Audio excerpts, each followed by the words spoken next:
Schiff joined Liz Claman and Andrew Brenner of NatAlliance Securities to talk about the December Federal Reserve meeting and the messaging from Fed Chair Jerome Powell.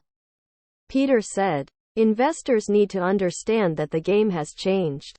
Inflation isn't going away." Brenner started off the segment by saying that the Fed is awful in its projections, and while it may try to raise rates again, he wants to see the next CPI number, adding, "I really think the Fed is well over their skis." Peter noted that Powell said raising rates may cause some pain, but the American consumer would feel more pain if the Fed failed to act and let inflation run out of control. "Well, I've got news for the consumer. Inflation is already out of control. The Fed failed to act. In fact, the actions of the Fed created the inflation.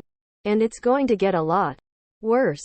Powell expressed concern that rising wages in a tight labor market may keep pushing inflation higher. Peter said rising wages don't cause inflation. Inflation is what's causing wages to rise.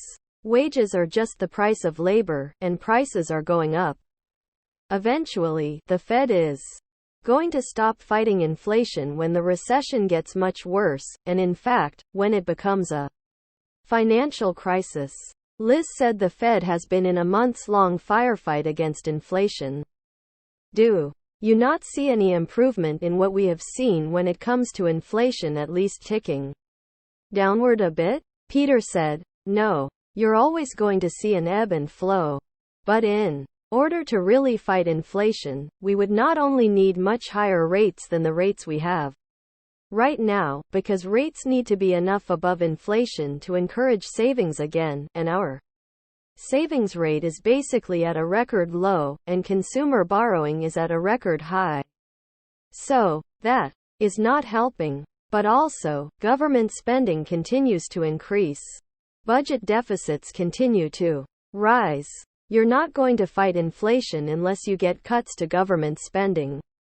The central bank has even conceded this fact in a paper published by the Kansas City Federal Reserve Bank. In a nutshell, the authors argue that the Fed can't control inflation alone. U.S. government fiscal policy contributes to inflationary pressure and makes it impossible for the Fed to do its job. Trend inflation is fully controlled by the monetary authority only when public debt can be successfully stabilized by credible future fiscal plans. When the fiscal authority is not perceived as fully responsible for covering the existing fiscal imbalances, the private sector expects that inflation will rise to ensure sustainability of national debt. As a result, a large fiscal imbalance combined with a weakening fiscal credibility may lead trend inflation to drift away from the long-run target chosen by the monetary authority. Peter said we're still getting stimulative fiscal policy coming out of Washington, D.C. Everything is screaming more inflation, not less. Brenner countered that the money supply is coming down, we're seeing signs of economic slowdown, and price inflation is easing in some sectors. He thinks the Fed is going to back off from where their rate increases are projected to end. Peter said investors need to recognize that the game has changed. We're going to be living in a high inflation environment for the foreseeable future. Rates are not going back down to zero, but they're still going to be negative. In real terms, you have to invest in real businesses that actually have earnings and pay dividends. Peter also emphasized that the decline of the dollar is going to kick into a higher gear when the Fed does stop raising rates because the economy is too weak and the central bank has bigger things to worry about than inflation.